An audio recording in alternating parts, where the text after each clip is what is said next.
Bonjour tout le monde, bienvenue à cette conférence doctorale, cette cinquième conférence doctorale en fait du département de communication. Mon nom est William Durbeau, je suis candidat au doctorat en deuxième année ici au département de communication et j'aurai le grand plaisir d'être modérateur pour la durée de l'événement. So, hello everyone, my name is William Durbeau, second year PhD student here in the Department of Communication, and I will have the great pleasure to act as moderator for this year's doctoral conference.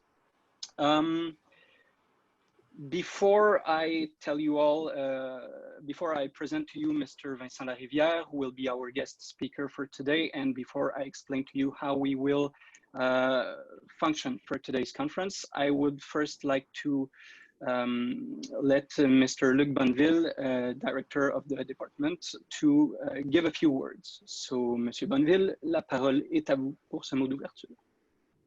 Merci, William. Bonjour tout le monde. So my name is Luc Bonneville. I'm the chair of the Department of Communication. Bienvenue à tous les participants, professors, colleagues, researchers, and of course, students. Quelques mots très rapidement à propos de notre département. Our bilingual department includes almost 30 full-time faculty members, 35 part-time professors, and around 1,700 students, both undergrad and grad studies. On est en fait l'un des très rares départements de communication au Canada à offrir des formations dans les deux grands champs de spécialisation, donc que sont Organizational Communication et Media Studies. Donc, en fait, on forme une immense communauté intellectuelle à Ottawa, au cœur de la capitale nationale du Canada. On est très heureux aujourd'hui, donc, d'accueillir dans le cadre de cette cinquième conférence doctorale, qui est une conférence annuelle, donc le professeur Vincent Larivière. It's a great pleasure for me, for us, to welcome Professor Vincent Larivière, who is going to talk to us.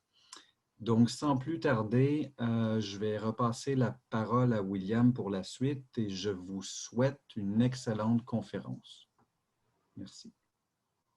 Merci beaucoup, Monsieur Bonneville.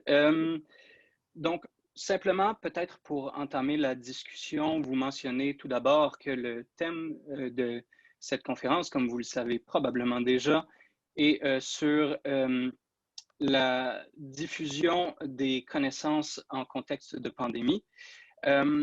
Pour vous donner peut-être un petit aperçu des conférences doctorales, comme le disait M. Bonneville, nous en sommes à la cinquième édition de ces conférences. Elles ont été initiées donc en 2016 par le professeur Isaac Naon-Serfati, conjointement à la création du programme doctoral en communication à l'Université d'Ottawa. Il s'agit de la première qui se déroule en virtuel. Nous sommes habitués aux conférences en présentiel. So this series presented in English and French not only is done in accordance to the objective of the University of Ottawa to favor bilingualism, it also favors discussion between various academic traditions, the diverging points of view on the world, and enriches the experience of and research of both our students and researchers. Our diverse faculty and students also reflect the strengths of Canada and contributes to expand the horizons of scholarship in communication through an inclusive, rigorous, and multidisciplinary approach to research and teaching. And that's what these doctoral conferences aim to do as well. Aujourd'hui, nous avons donc le grand plaisir d'accueillir M. Vincent Larivière en tant que conférencier invité. Laissez-moi vous le présenter brièvement. Vincent Larivière est titulaire de la Chaire de recherche du Canada sur les transformations de la communication savante à l'Université de Montréal, où il est professeur de sciences de l'information et vice-recteur associé planification et communication stratégique. Il est également directeur scientifique de la plateforme de diffusion de revues savantes érudits, directeur adjoint de l'Observatoire des sciences et des technologies OST-UQAM et membre régulier du Centre interuniversitaire de recherche sur la science et la technologie, CIRST. And now in English, Vincent Larivière holds the Canada Research Chair on the Transformations of Scholarly Communication at the University of Montreal, where he is Professor of Information Science and Associate Vice President of Planning and Communications. He also is a Scientific Director of the Érudit Journal Platform, Associate Scientific Director of the Observatoire des sciences et des technologies, and regular member of the Centre interuniversitaire de recherche sur la science et la technologie. Nous accueillerons par ailleurs aujourd'hui deux répondantes qui auront plus tard l'occasion de commenter sur la communication de M. Vincent Larivière, soit tout d'abord Jennifer Dumoulin, candidate au doctorat en 5e année, ici au programme de communication, ainsi que Marie-Dominique Antoine, candidate en 2e année au doctorat en communication également. Nous débuterons la conférence d'aujourd'hui avec la communication de M. Larivière, ce qui sera suivi par la suite par l'intervention de Jennifer Dumoulin tout d'abord et de Marie-Dominique Antoine par la suite. Nous allons conclure finalement avec une période de questions-réponses d'environ 20 à 30 minutes, au cours de laquelle vous aurez vous-même l'occasion d'adresser vos questions à M. Larivière. In order to have the conference run as smoothly as possible and to prevent unnecessary interruptions, I would ask that you write your questions in the chat box that can be found at the bottom of your screen. I will compile them during the presentation and in the order that they appear and transmit them to Vincent Larivière at the beginning of the Q&A period. I also ask you that you turn off microphones and cameras so that no ambient noise can disturb the presentation. And if it goes too fast and you would like it to be slowed down, please also write it in the chat box and I will tell Mr. Larivière. Donc, simplement, pour le dire très rapidement en français aussi, afin que ça soit aussi fluide que possible, s'il vous plaît, fermez votre micro et votre caméra pour éviter les bruits ambiants. Et pour vos questions, les questions qui vous viennent en fait au fil de la présentation, s'il vous plaît, les écrire dans la boîte de chat et je vais agir comme courroie de transmission entre vous et M. Larivière pour la période de questions. Donc, sans plus attendre, je vais céder désormais la parole à M. Larivière. M. Larivière, the virtual floor is yours. Super, merci beaucoup pour l'introduction très gentille. Donc, my talk is going to be in English, but my slides are going to be in French, so that's going to be a bit schizophrenic, but I assume that this is probably the best so that everyone can understand what I'm going to be talking about. So the title is Dissemination of Knowledge in the Context of a Pandemic. And given that I have only 20 minutes, I will go relatively fast on the outline. So I'm going to start by making a few, let's say a few observations on contemporary research. So I want to say a few things about research evaluation, about the growth of English as the main language for disseminating research, about the concentration of scholarly communication, and then about a few issues with diversity, mainly gender diversity in research. And then I want to discuss some of the effects of the pandemics on these, let's say, these observations on the research world. So what's happening with national journals? What's the effect of the pandemic on the impact factor? How is the pandemic affecting open access to knowledge and to various data sets that are associated with science? And then how it's affecting basically gender disparities in science. And then I'm going to conclude with kind of an overview of how we basically need to develop, and it's true in a pandemic situation, but also generally speaking, an ethics of scholarly communication. So I'm going to start by the rise of quantitative research evaluation. So historically, research has been evaluated through peer review, and it's still a big part of research evaluation. But still, in many universities in many fields and in many countries were increasingly evaluating researchers through the publications that they write. So the more papers that you write, the higher the impact factor of the journal in which you publish, will be kind of the criteria through which your research will be evaluated. And that kind of changes the reasons why we publish.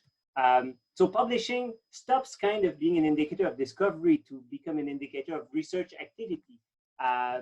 And a researcher who's active would nowadays not stop publishing because it would kind of be a bad signal for the research community. It would mean that he or she is not discovering anything anymore.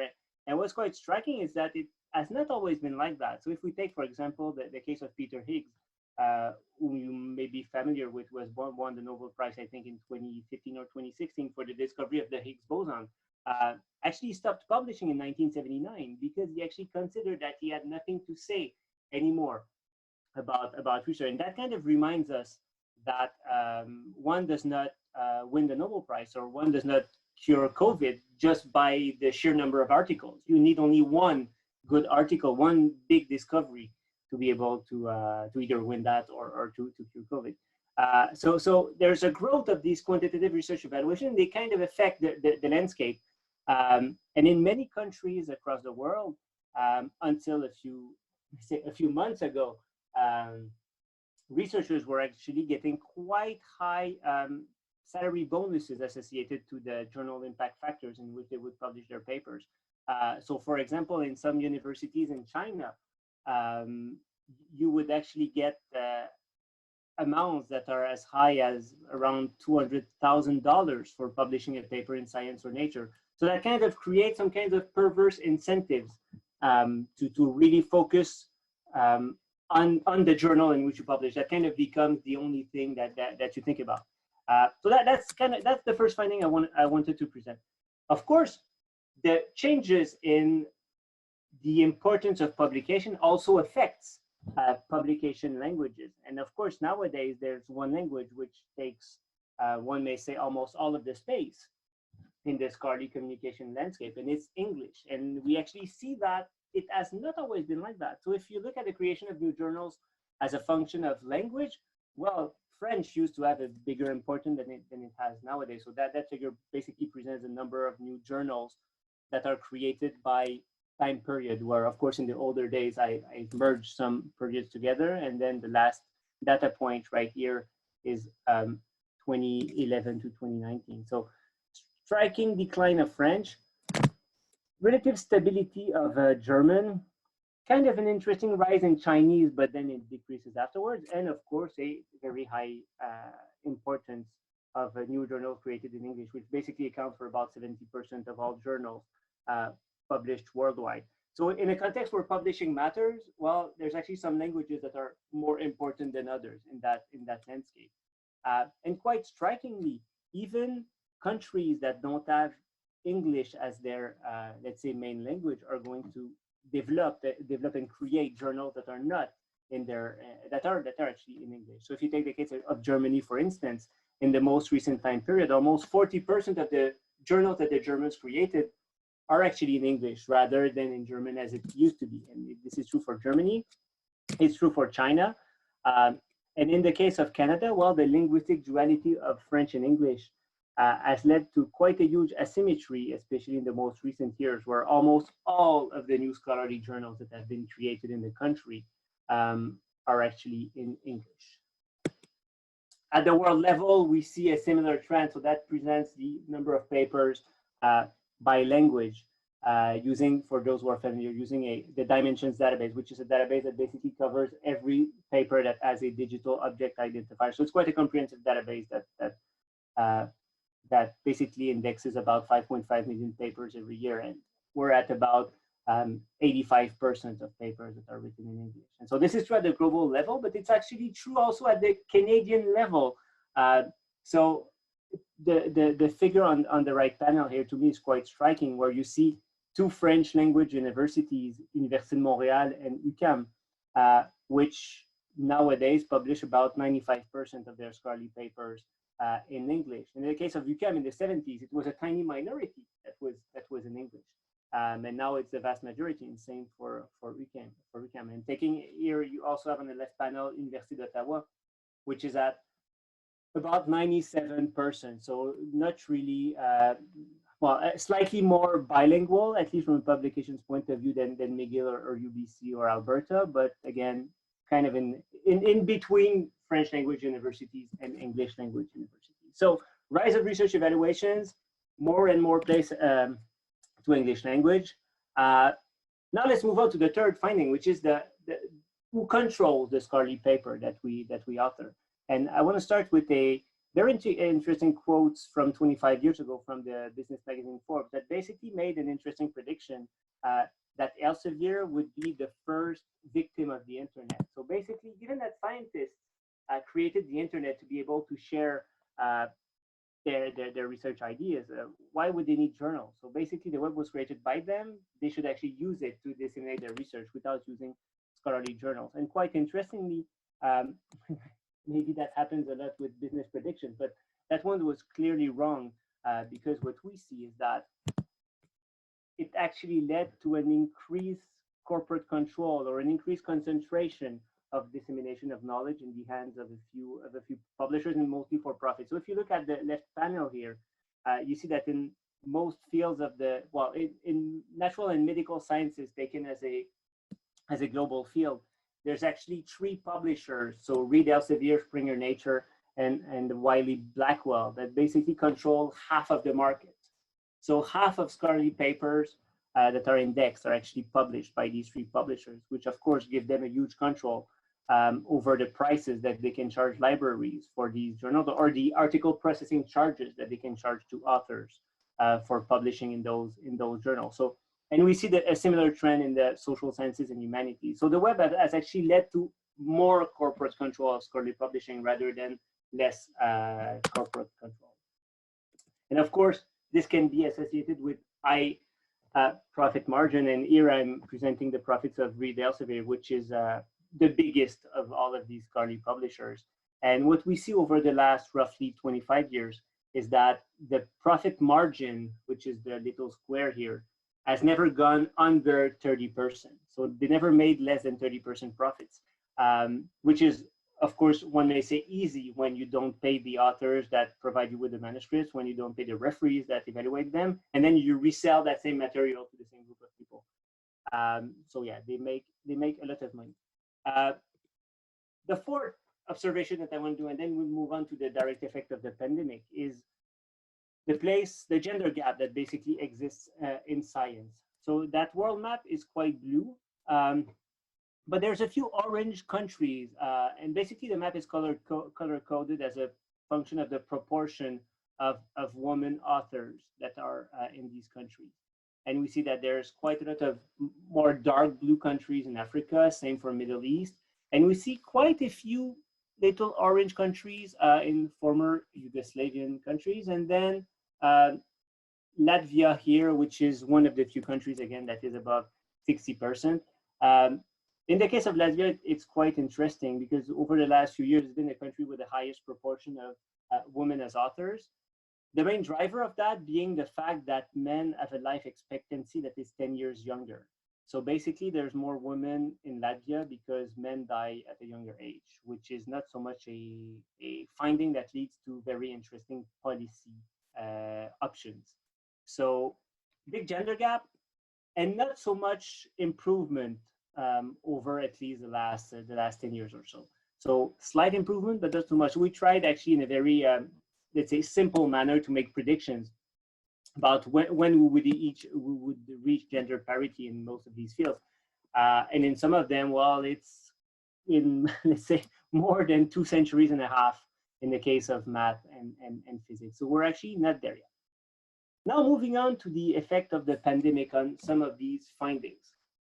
So what's quite striking is that the first few months and even weeks of the discovery of the virus has led to kind of a revalorization of national research and of national dissemination. So in the first few weeks after the virus was found, the Chinese research councils decided to make a new policy that basically said that Chinese researchers had to disseminate a certain proportion of their papers in Chinese, because they had kind of realized, that was quite striking for them, that all of the policies towards internationalization and publishing for impact factors has led to a lack of availability of medical research findings for the national medical communities. So you had medical doctors who were in the front line and who were not able to access their research because it was in English and their English was probably not as good, but also because it was published in journals that had paywalls.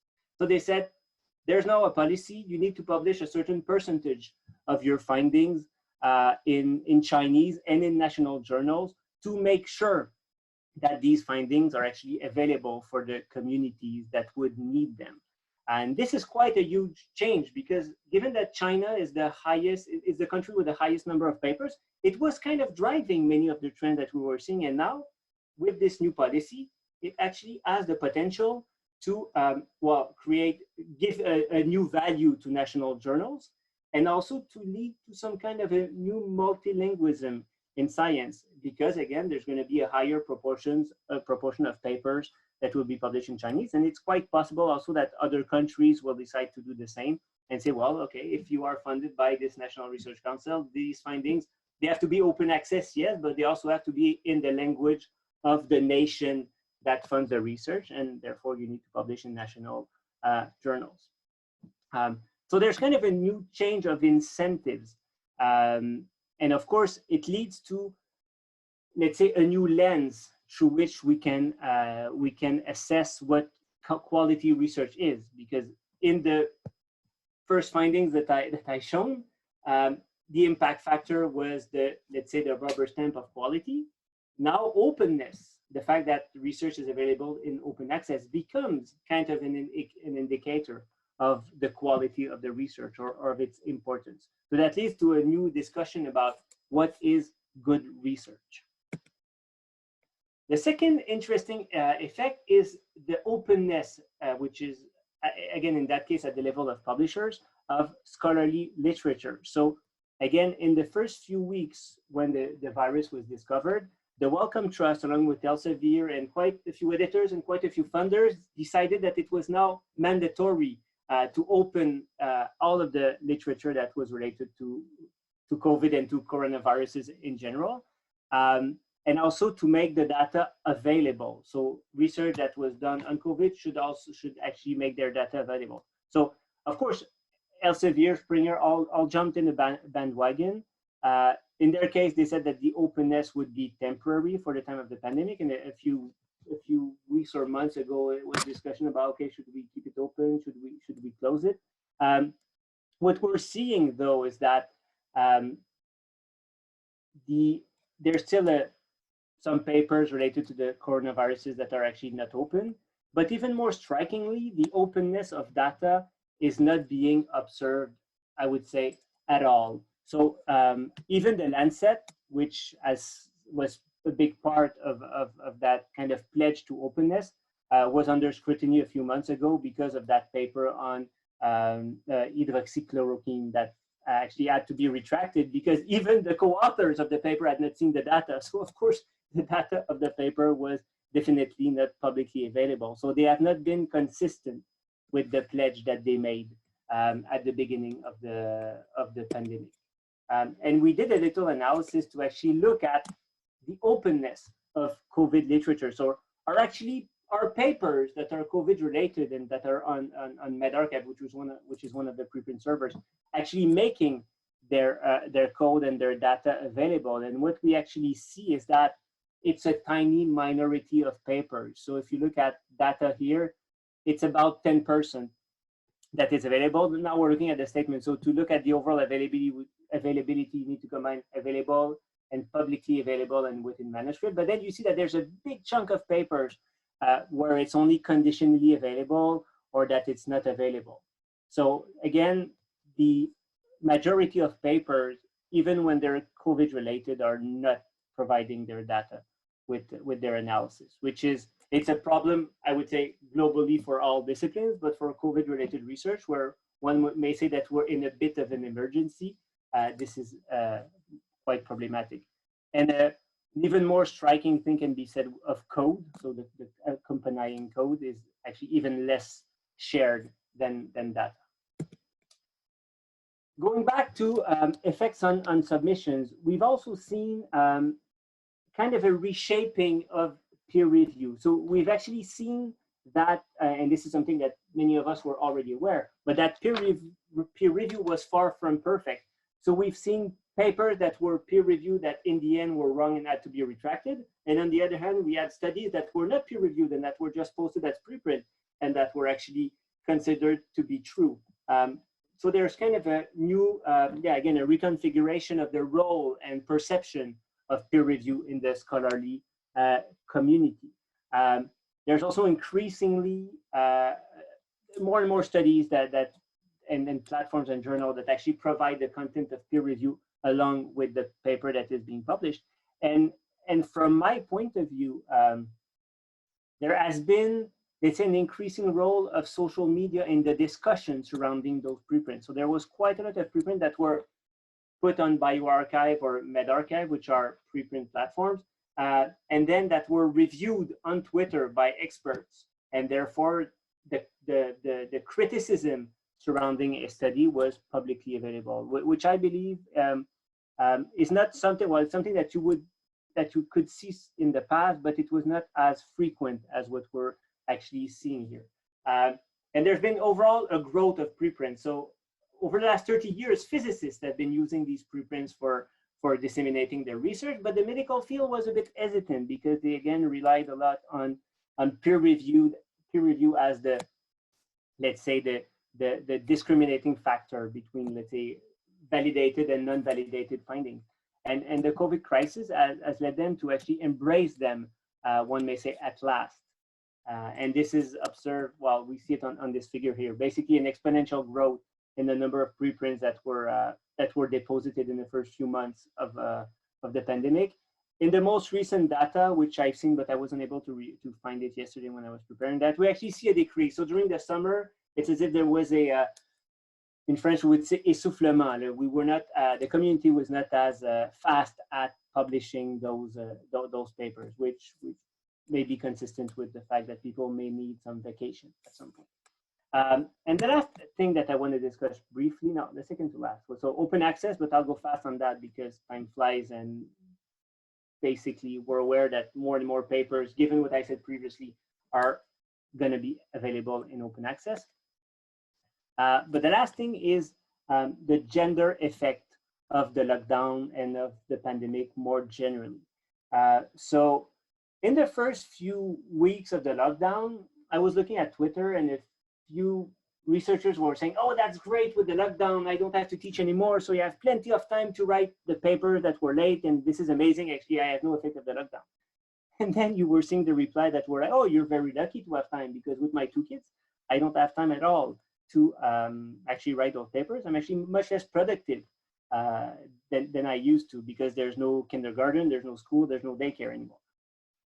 So you could clearly see in those debates already a gender gap forming in the effects of the pandemic. So with 2 of my colleagues, and this is something that we did, but it's been done by quite a few other people simultaneously, which is great, I believe.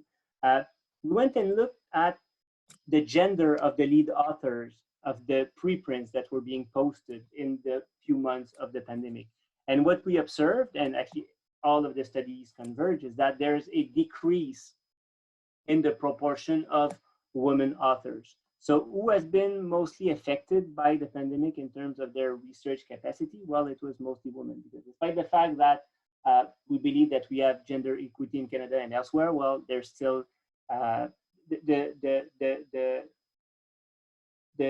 the jobs at home or the work at home is still generally not evenly distributed, and this has been shown by many studies on the sociology of family, among others. So a clear decrease. So in a few weeks in the pandemic, we basically erased the growth in the gender equilibrium that was improving in the scientific community. We went back basically a few decades.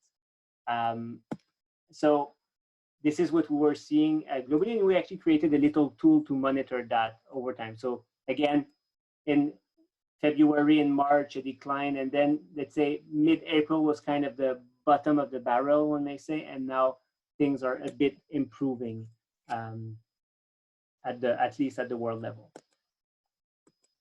So, and last thing that I want to say on that, because before jumping on the conclusion, is that the gap was even more striking when we're looking at only COVID-related research. Because again, who had the time to stop everything, every project that they were doing and starting a new one on COVID? Well, it was actually mostly male researchers. And so for every platform, there was a higher proportion of women authors and non-COVID related research than in COVID related research. So to say it in other words, COVID related research is much more, let's say, male dominated in terms of the authorship than other types of research. So to conclude, well, the COVID crisis kind of shows us that publishing is important. It's also showing, and this is what a few people have criticized recently, is that we may also publish sometimes more. So the rise in preprint was criticized by many as leading to a sea of preprints where researchers were not able to actually find the relevant information that they needed. So to publish ethically, of course, we need not to publish all the time, but publish when we actually have something to say, and not only positive results, but also negative results. And this is something that pre-registration can actually help us achieve. We need to disseminate in open access. This is something that has been obvious for decades now, but that the pandemic has made even more explicit. I believe that even in the social sciences, we need to consider preprints. This is not something that historically our fields would be doing, but I think it makes sense to do it. And journals are okay with that. This is not something that journals are against. When we publish in open access, we need to be careful also not to publish in for-profit journals, and especially not hybrid journals, which both ask library for subscription fees, but also authors for publication fees. So it leads to basically what one may say double dipping. So they make money twice with the manuscript. And of course, we need to be careful with predatory journals, and I'll be happy to answer anything on that in the question period. We also need to give more access to data, and this is something that in a way can be considered as even against the culture of the social sciences and humanities, where in many fields, and especially in qualitative research, for ethical reason, we would never give access to data.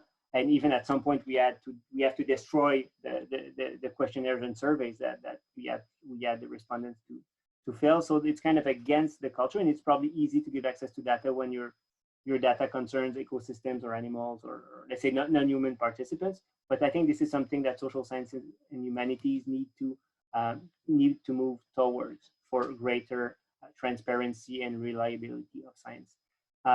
We also need to understand research indicators. The impact factor is actually more likely to play a smaller and smaller role in research evaluations, and I believe this is a good thing. And more generally, concluding on the corporate control of publishing, we need to collectively gain back the control of our dissemination infrastructures to make them work for a common good. So thank you very much, and I'm happy to answer any questions. All right, so merci Monsieur Larivière. Je crois que je donnerai la parole tout de suite à Jennifer Dumoulin pour qu'elle vous adresse ces questions. Jennifer, la parole est à toi. Thank you, William. Thank you, Professor Larivière, for your very interesting and timely presentation. In the context of COVID, it's particularly important that we talk about how information is being disseminated when it comes to scientific information related to medical treatments and other aspects related to the virus. One of the things that stood out to me when you were speaking has to do with the multi-linguistic aspect of research. If I understood correctly, what you were saying was that researchers are now going to be asked to publish in their home language, for example, if they're being funded by a domestic institution.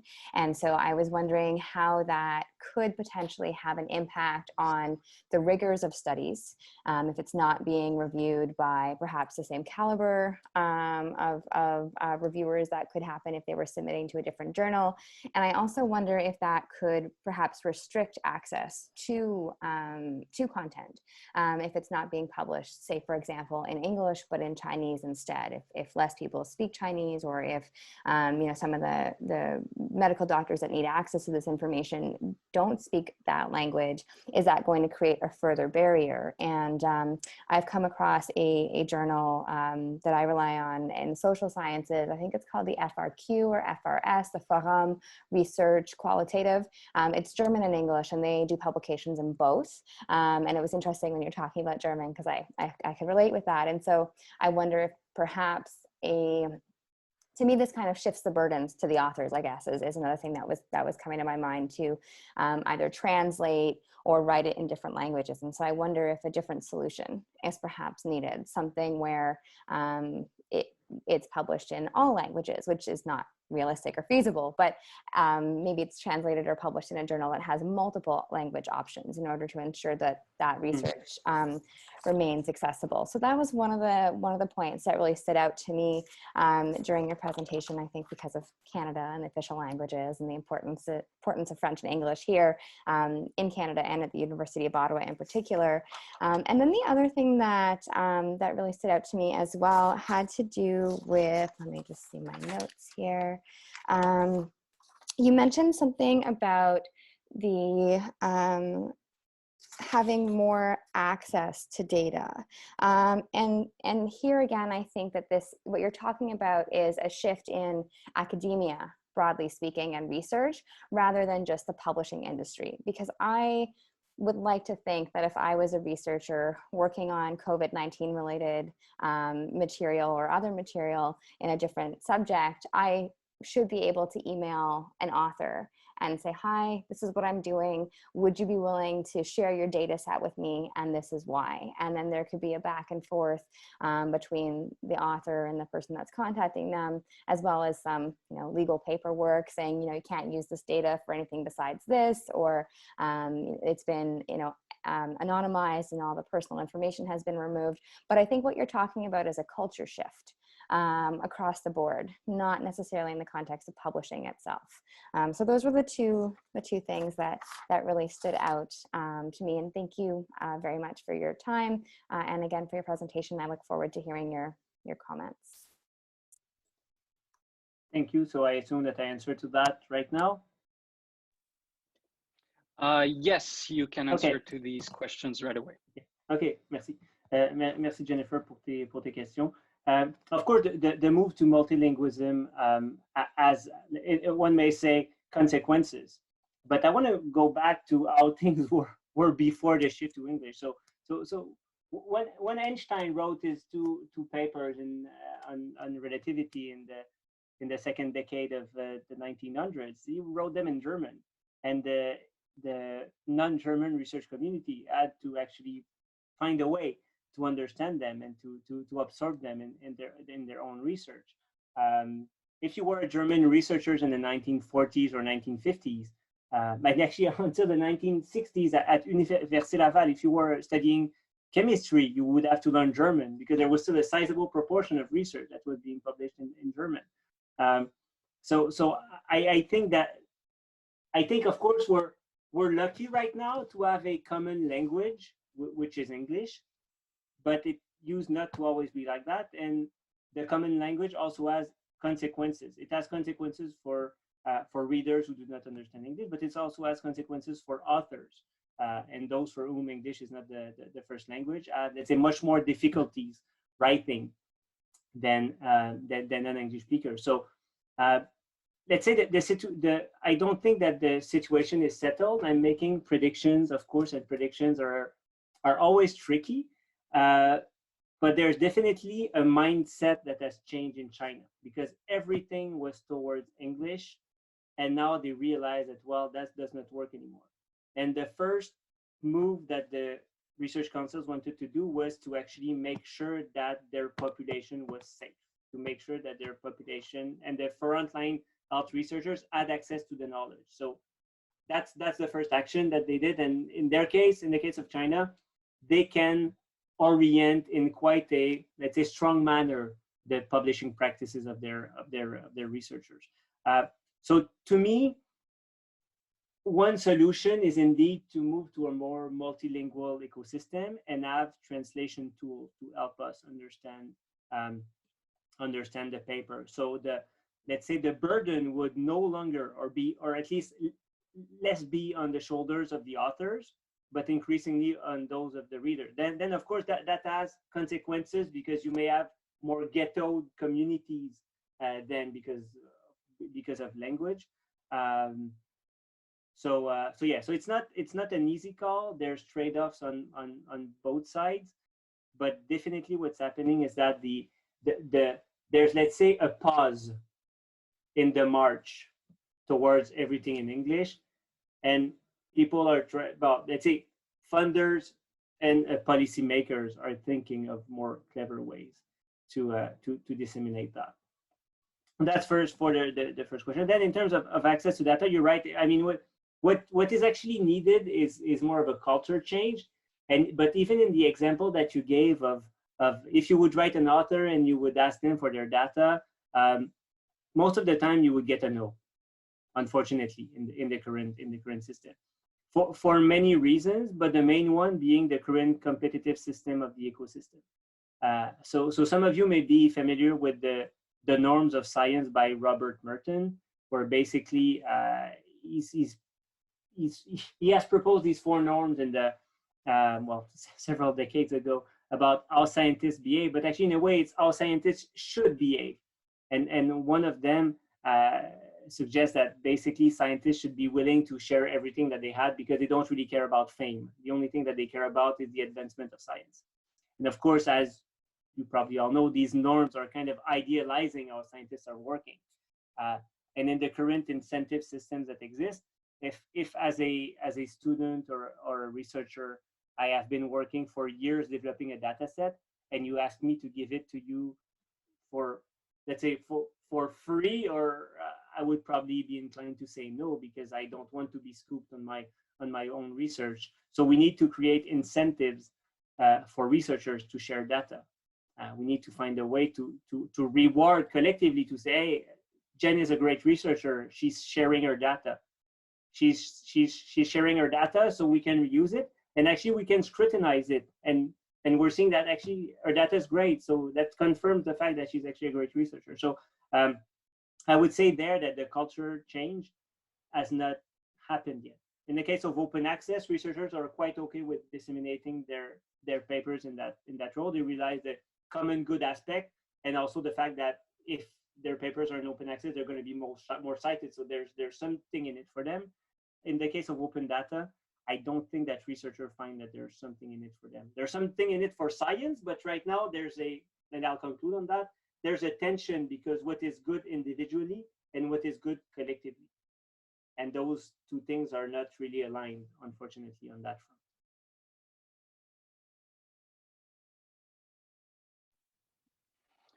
All right. Jennifer, est-ce que tu avais d'autres questions ou non?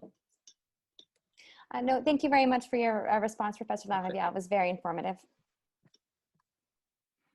Super. Donc, je donnerai maintenant la parole à Marie-Dominique Antoine.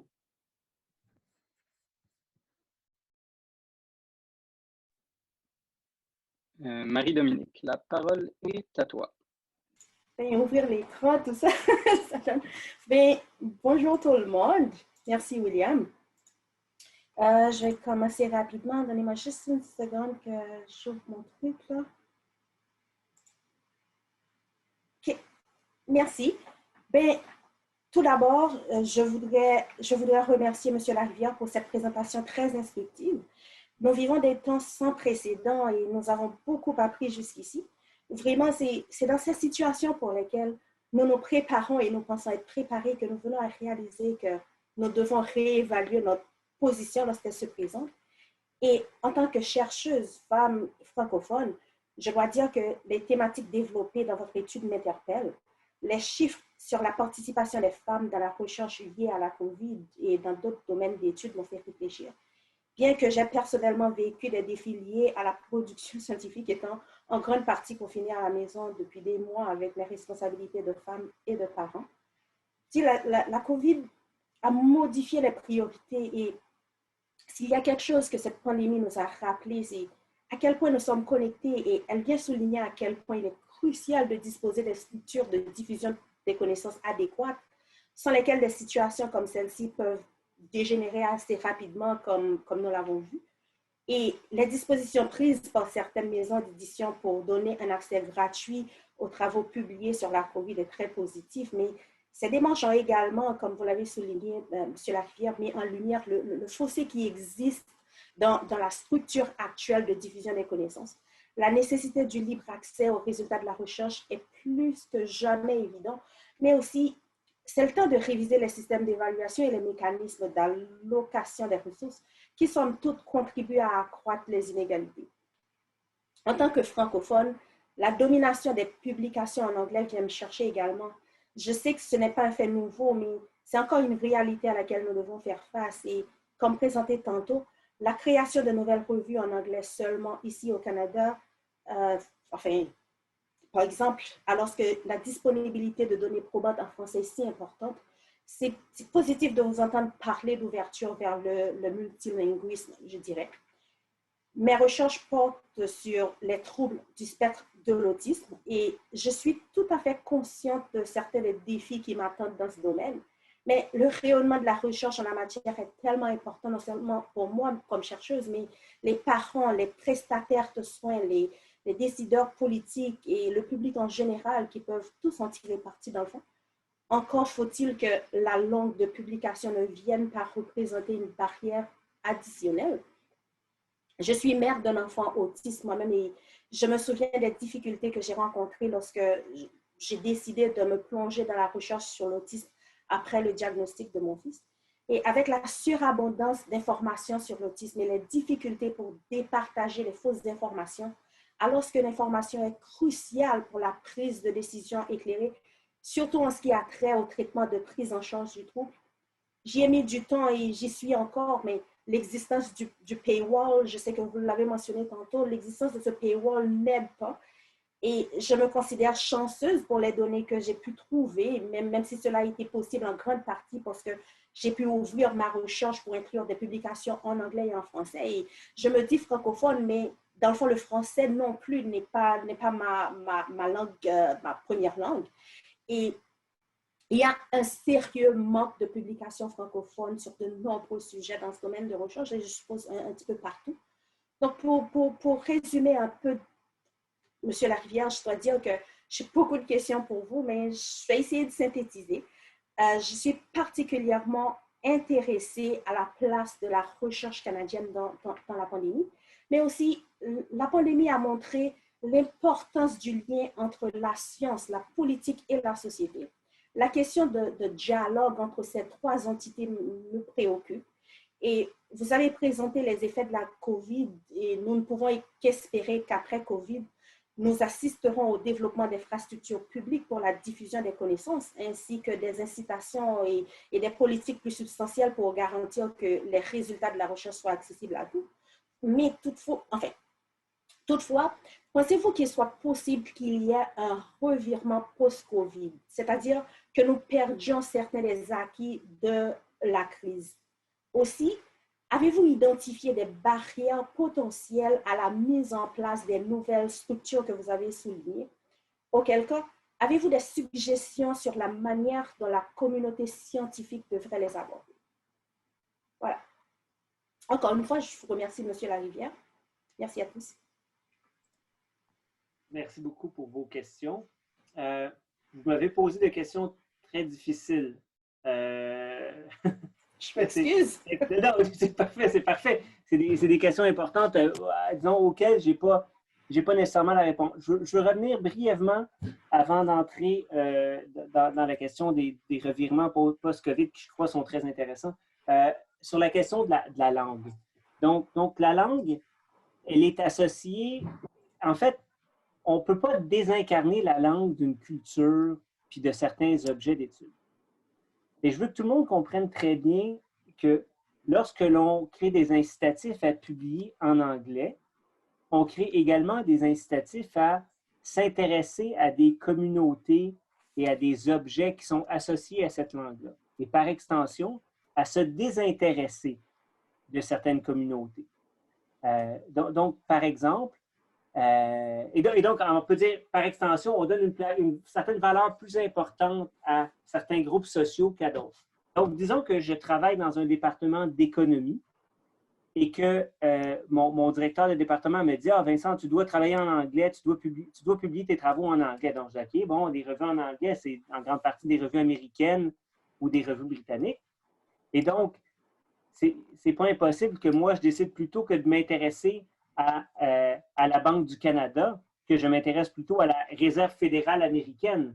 Parce que si je veux publier dans la revue américaine, il faut que je m'intéresse aux objets d'études américains. Et donc, en tant que pays, c'est vrai pour le Canada, mais c'est vrai pour tous les pays dont la langue unique n'est pas l'anglais, en créant des incitatifs à la publication en anglais, on crée d'une certaine façon des incitatifs à se désintéresser de notre propre communauté, de se désintéresser de notre propre culture. L'autre élément aussi, c'est que en sciences sociales et humaines, la langue, elle est quand même au cœur du processus de réflexion. Et donc, si on décide d'écrire en anglais, bien, on ne fera pas notre travail de recherche de la même façon que si on le fait en français. Donc, il y a des conséquences. La langue, ce n'est pas neutre. On peut pas croire qu'il n'y a rien qui est perdu dans la traduction. L'expression anglaise « lost in translation », elle est quand même assez vraie. Il y a quelque chose qui se perd dans tout ça. Revirement post-COVID, je trouve ça extrêmement intéressant maintenant. Je ne veux pas être ni pessimiste ni optimiste, mais nous ne sommes pas encore post-COVID. En ce moment, nous sommes plutôt dans un moment où on essaie de vivre avec le virus qui est toujours là. Il va falloir en fait que les incitatifs qui ont été mis en place au cours des derniers mois persistent. Parce que ce n'est pas impossible. On l'a vu par exemple avec le cas des éditeurs commerciaux. On se dit, bon, là, c'est assez d'ouverture, on va maintenant fermer on va fermer ce que l'on avait ouvert. Il faut s'assurer que nos organismes subventionnaires et nos universités persistent, si vous voulez, à favoriser cette ouverture-là qu'elles ont faite au cours de la pandémie. Et je vous avoue qu'il n'y a pas de solution à ça autre que la communauté soit, d'une part, alertée à cette question-là et que les universités soient sensibles au fait qu'il ne faut pas retourner dans ces pantoufles confortables et se servir de ça, en fait, pour faire un certain changement positif dans la communauté scientifique. Oui, je vais traduire. But as I said in French, there's going to be stuff that's going to be lost in translation. So we cannot believe that by translating works, that by publishing in a given language or not, that things are going to be neutral. So if I work so first thing I want to say is that if I work in a economics department, for instance, and that the head of my department said, oh, Vincent, you actually need to publish in English, not so much in French, but it actually creates incentive for me not to work on local topics. So let's say that I was interested into, let's say, the Quebec tax system. Well, that probably cannot be published in a US English journal. So I would probably have to work on the US tax system, on the British tax system, because it's actually much more sexy and more likely to be published in an international English language journal. So by creating incentive for researchers to publish in English, we're actually also creating incentive for them to work on English-related topics. And for some communities, and it's the case for, let's say, French part of Canada, but also for France, for Germany, for China, for instance, it creates incentive for these researchers to actually stop looking at their own communities. Actually, they will know less about their own population and more about other communities. And the second thing related to language is, of course, the fact that that especially in the social sciences and humanities, language cannot be distinguished from the process of constructing an argument. And so, of course, if you construct your argument in French and then translate it in English, or if you construct it in English, well, it's probably going to be different than the way you were seeing things in the first place. So there's something that is lost in that process. Then the second comment relates to let's say the post-COVID world, where let's say the improvement or the awareness that we now had on open data and open access kind of gets forgotten by the community and by institutions. And there's actually no simple solution to that other than us members of the community being aware that we need not to fall into our old, let's say, bad habits and make sure that we create collectively. And I think there's a strong role for research councils and universities there to make sure that they create actually administrative structures in a way so that these things are continued.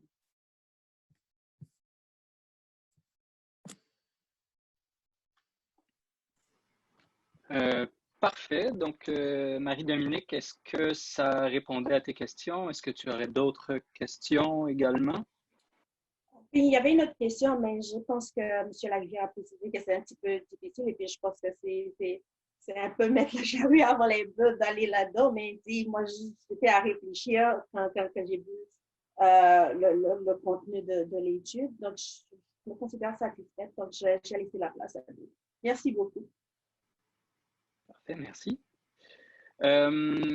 Monsieur Larivière, je passerai désormais à la période de questions. J'en ai quelques-unes qui sont apparues dans le chat. Si vous voulez, je peux dès tout de suite commencer à vous envoyer ça.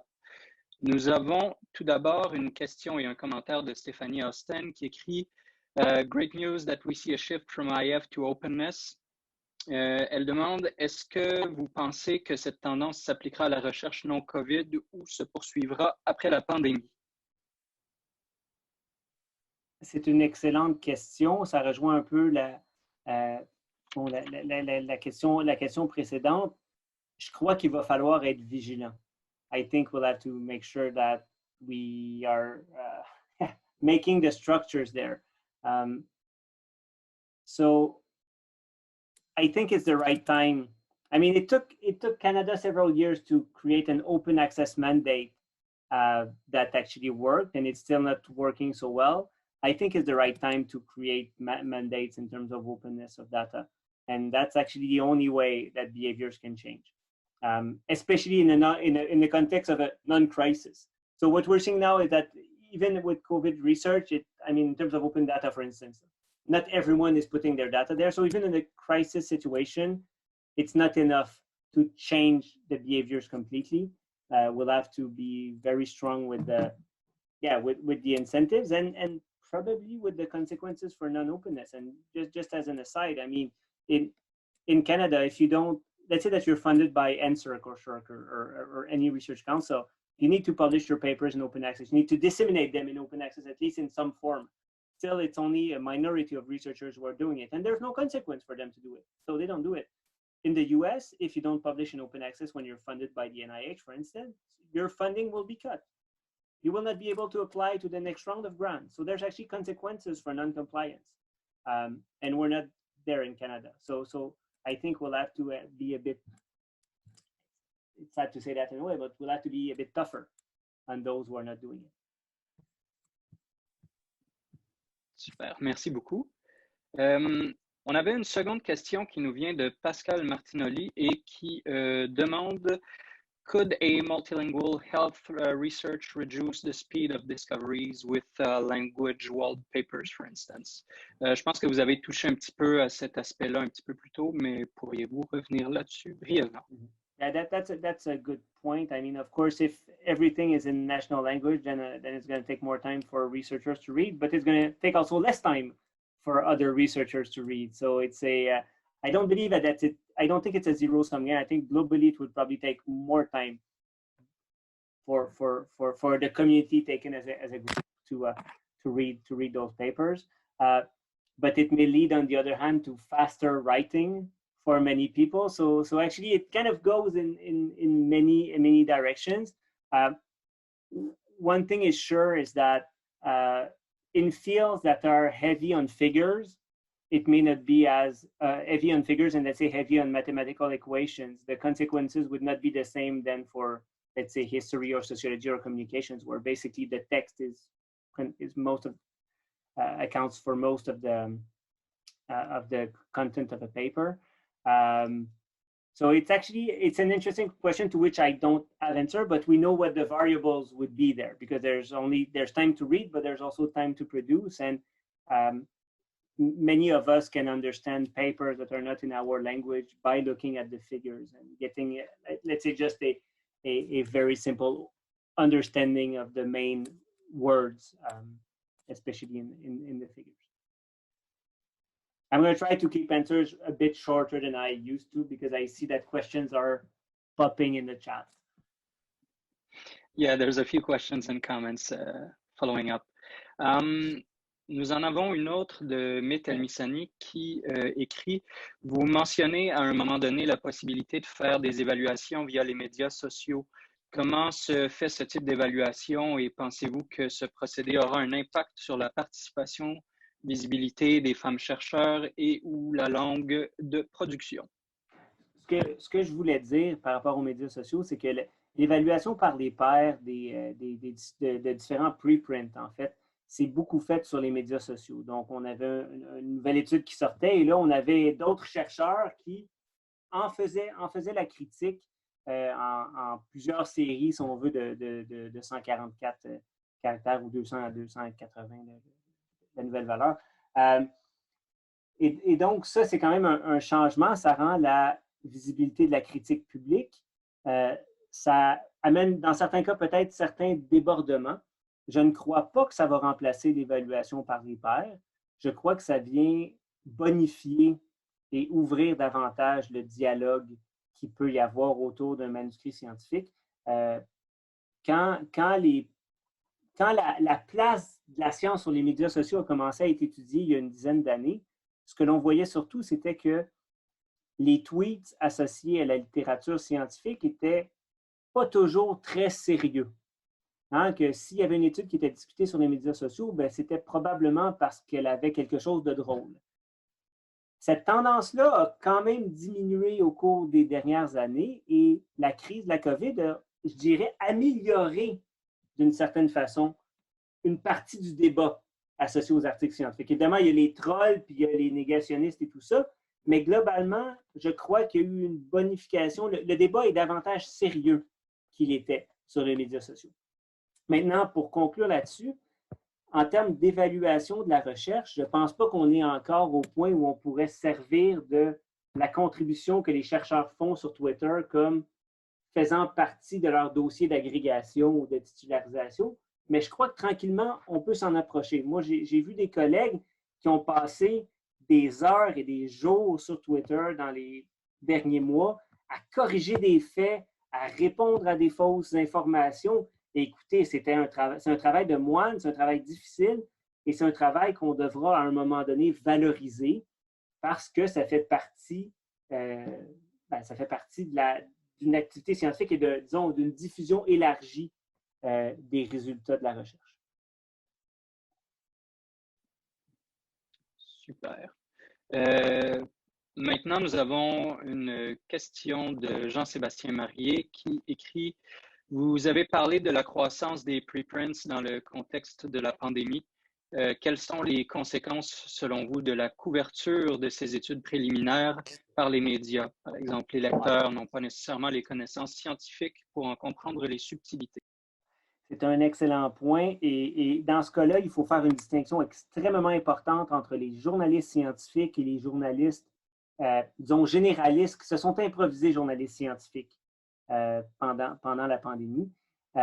Et donc, dans le cas des journalistes scientifiques, moi, j'ai vu un traitement qui était assez similaire au traitement qui aurait été fait d'articles évalués par les pairs, parce que les journalistes scientifiques sont conscients du fait que l'évaluation par les pairs, elle n'est pas parfaite, puis même si l'étude est publiée, bien, il y a des critiques quand même, etc. Dans le cas des journalistes non scientifiques, bien, les choses ont été un peu plus difficiles, j'ai l'impression. Bon, il n'y a pas de solution, encore là, il n'y a pas de solution simple à ça.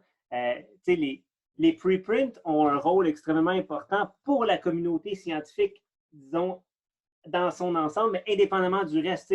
Si les chercheurs, si ce n'était que les chercheurs qui avaient accès au preprint, les choses auraient été peut-être un peu plus simples. Mais bon, c'est c'est pas le cas. J'ai pas de réponse simple à ta question, mais j'ai tendance à être d'accord que ça a complexifié les choses. Puis tout ça a amené beaucoup de bruit dans disons, ce que la population en général a reçu comme information scientifique. Mais une chose est sûre, c'est que on a vu que l'évaluation par les pairs, elle n'était pas parfaite. Puis on a été bombardé de mauvaises études évaluées par les pairs et d'excellents preprints, ce qui a rendu la frontière entre, disons, la science valide et la science moins valide là, extrêmement poreuse. Génial, super intéressant. Isaac Naon Serfati écrit What's the relationship between political liberties and production and dissemination of science? Of science? Bon, oui, exact. Well, that's a good question. Well, I don't have much to say on that, except for the fact that there are some countries in the world where let's say it's easier to orient what researchers are doing and orient their dissemination practices. So it would be much more difficult to create the, let's say, the dissemination structure that the Chinese government has created. It would be very difficult to create that in Canada. But in China, it's more possible given the, let's say, one may say the control that the government exercise on people and on society in general. These have, let's say, bad sides and good sides, but from an open access point of view, actually the Chinese government has the possibility to make their researchers, let's say, have a proper behavior in a way that is a bit more difficult in a Canadian context. But again, there's not much that we can say on that. And in that case, I must say that not being able to read Chinese myself, there's many things which are kind of invisible to us and that I don't know. In many of the research that we're doing right now on China, I rely on my Chinese colleagues who are able to both access the content and being able to understand it. But there's, let's say, different political systems have different ways to manage their researchers.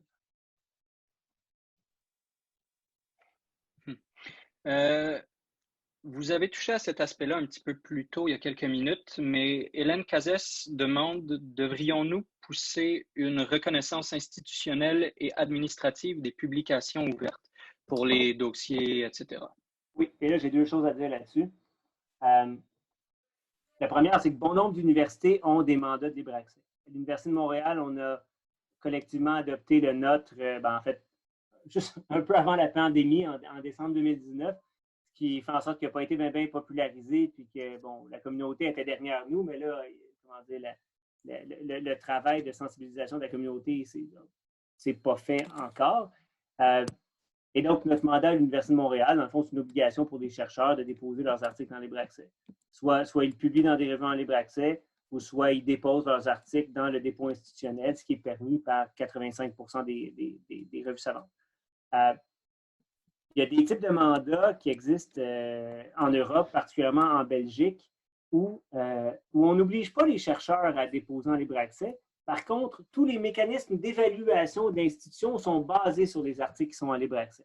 Donc, par exemple, à l'Université de Liège, quand vous voulez appliquer pour votre agrégation ou votre titularisation, on va dire, bien, pas besoin de m'envoyer ton CV, on va prendre ce que vous avez mis dans le dépôt institutionnel. Et donc, évidemment, tous les profs déposent tous leurs articles dans le dépôt institutionnel parce que c'est à travers ça lesquels vont être évalués. Donc, c'est un mécanisme qui, à mon avis, est assez simple maintenant, qui demande une entente entre, disons, l'association des profs ou le syndicat des profs et l'administration de l'université, parce que ça devient au cœur des modes d'évaluation. Mais donc, ça se fait, ça existe, c'est des mandats d'université, il y en a des centaines à l'échelle mondiale. Vous voulez rebondir, je crois, donc allez-y. Oui, merci. Il me semble que c'est une question essentielle parce que la publication, c'est politique. Mm-hmm. Et que, bravo à l'Université de Montréal, à l'Université de Victoria où je suis, et dans beaucoup d'universités anglophones, il y a une grande résistance culturelle à l'idée d'un mandat comme tel. Et je me demande si... moi, j'ai souvent l'impression que les bibliothécaires soutiennent à fond et créent les structures, et que les membres de la faculté résistent pour avoir des publications dites prestigieuses. Je pense que si on laisse l'éparpillement décider mandat par mandat, en fait, la reconnaissance de ces publications ouvertes n'est pas la même. Et que donc c'est une question qui devrait être traitée au fédéral. Donc, je me tourne vers vous parce qu'il me semble que vous avez non seulement la position, mais aussi l'expertise de faire cette démonstration. Écoutez, à l'échelle, vous avez raison, à l'échelle fédérale, il existe déjà des mandats. Le gros problème des mandats canadiens, c'est qu'ils n'ont pas de dedans.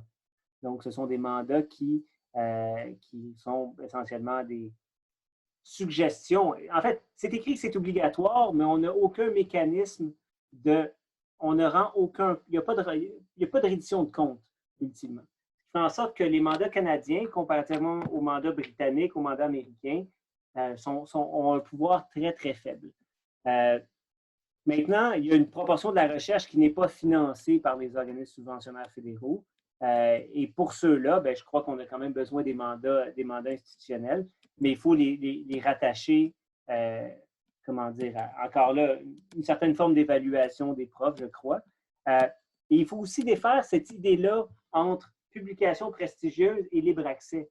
Parce que dans les faits, les grandes revues savantes comme Science, Nature vous permettent de déposer un preprint ou un post-print dans le dépôt de votre université. Donc, même ces grandes revues-là vous le permettent. C'est une minorité d'éditeurs qui ne permettent pas le dépôt parallèle, si vous voulez, d'un article scientifique dans une archive disciplinaire ou institutionnelle.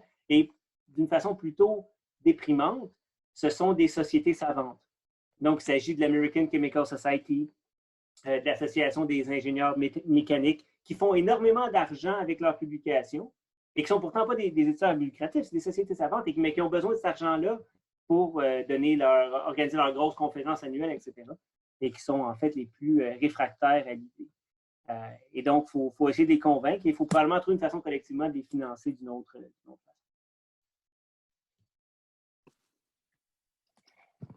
Super. Le temps file, donc je continuerai avec d'autres questions si vous le voulez bien.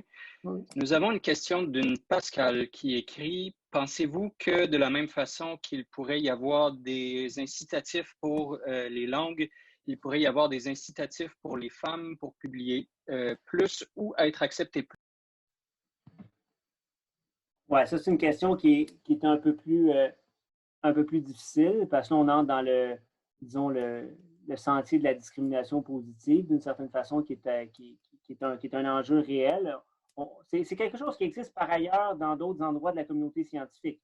Hein, par exemple, la Société royale des Pays-Bas, au cours des dernières années, je crois, a nominé que des femmes. Donc, il y a eu un choix qui a été fait par la Société royale. Bon, pendant des décennies, voire quelques centaines d'années, on n'a nommé que des hommes. Mais là, pendant une couple d'années, ça va être que des femmes jusqu'à ce qu'on rejoigne un certain équilibre. Donc à mon sens, dans ce sens-là, ce serait quelque chose d'assez important.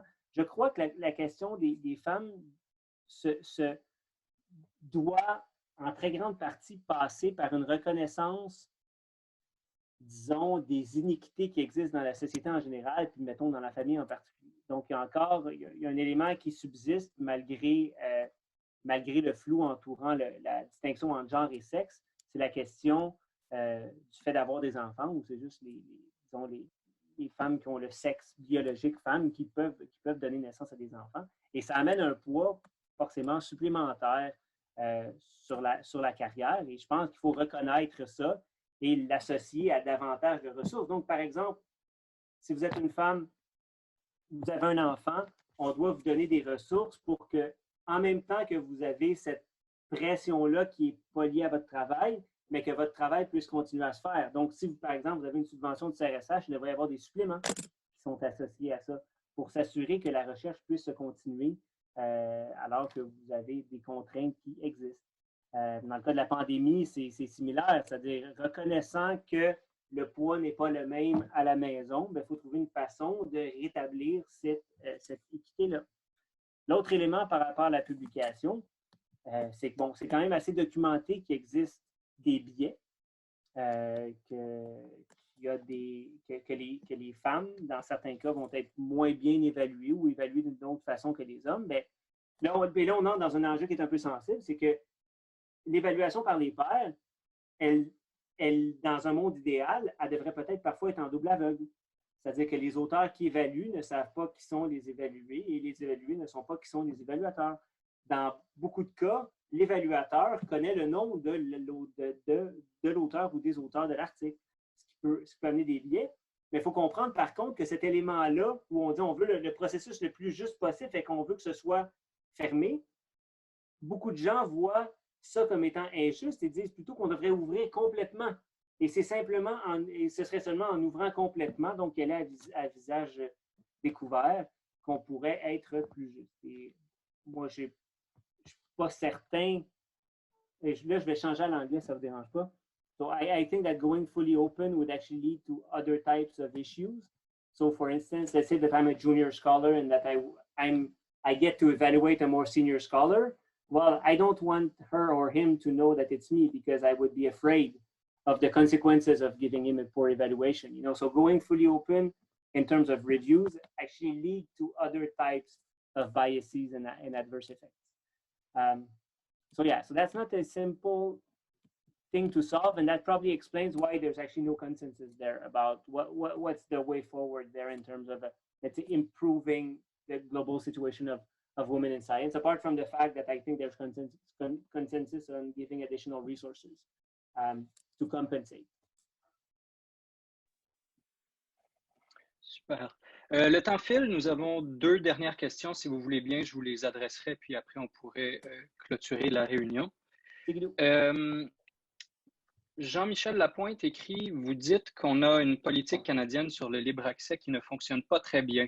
Pouvez-vous développer? Comment l'améliorer? Comment lui donner plus de mordant? » Merci pour votre question. On l'a un peu abordé tout à l'heure, mais bon, si tu, c'est comme tu veux. Ouais. Rapidement, c'est parce que je n'ai pas tout mentionné, mais le premier élément, je l'ai dit, c'est que ça prend une certaine... il faut que la politique... il faut que le non-respect de la politique ait des conséquences. On ne peut pas laisser aller et qu'il y ait des chercheurs qui fassent le travail de déposant libre accès et que d'autres qui ne le fassent pas et que, bon, il n'y a pas de conséquences sur la prochaine demande. Le deuxième élément, c'est qu'on doit mettre fin à l'embargo de dépôt. And this is a bit technical, but in the Canadian open access policy, you have 12 months to, they give you 12 months to put your paper in open access. In the US policy, they say you deposit now and we're going to open it in 12 months.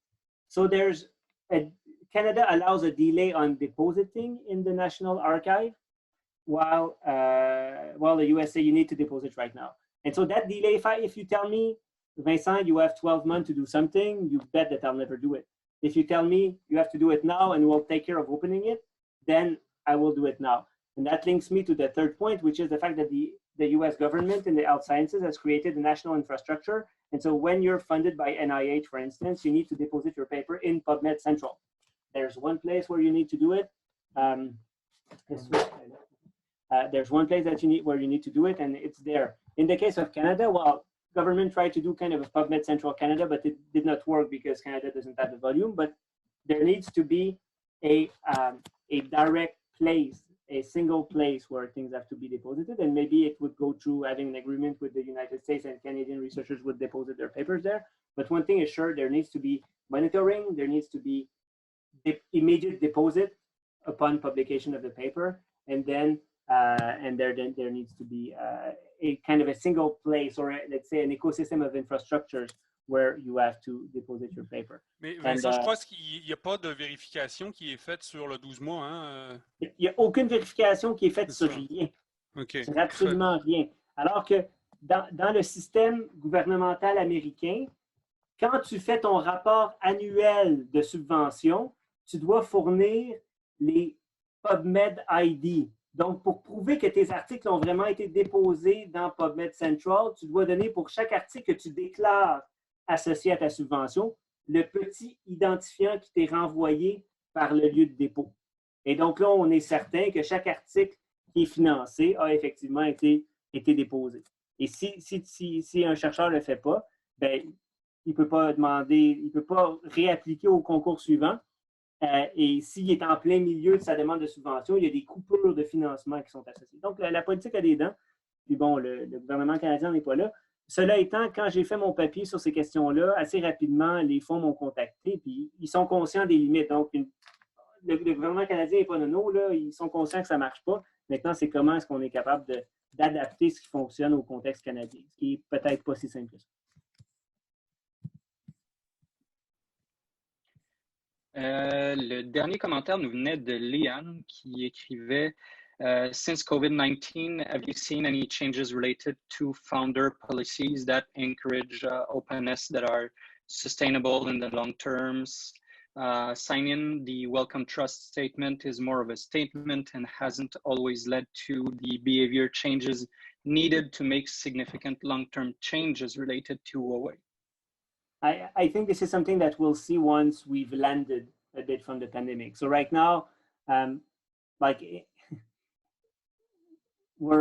think all governments are kind of trying to make things as less worse as possible. It's unfortunately, in a way, not the time to kind of create those big policies, but this is what we'll need to do as we land after the situation. So I've not seen anything that actually works perfectly, but in many ways, the U.S. policy works well and continues to work well in that context. Same for the British ones. Yeah, no, I have not seen anything. There may be people who have actually more information on that here. Super, ça fait le tour des questions qui nous avaient été adressées. Donc, je vais vous remercier, M. Larivière, pour votre contribution. Avez-vous un dernier mot avant qu'on conclue? Ça fait le tour pas mal, je pense. Écoutez, merci beaucoup à tous ceux et celles qui sont venus à la présentation. Je vous souhaite une bonne session et au plaisir de discuter de ces questions-là avec vous en personne à un moment donné. Merci. Donc, je vous remercie également. Juste avant de quitter, je vais vous laisser dans la boîte de chat deux liens concernant un événement qui s'en vient le 6 octobre et le lien vers l'Association des étudiants diplômés de la communication pour les étudiants parmi vous qui aimeraient avoir accès aux événements futurs dans le département de communication. Je vous dépose ça à l'instant. Et sinon, je vous remercie énormément pour votre participation et vos questions. Et je vais vous souhaiter une excellente fin de journée. Merci à vous. Donc voilà, vous avez les liens dans la boîte de chat. Parfait, merci. Merci beaucoup, William. Merci beaucoup, professeur Larivière, Jennifer, Dominique, les collègues, le public, les étudiants que j'ai vus. Donc, merci beaucoup tout le monde. Hein. C'était magnifique. Très bien. Bon travail.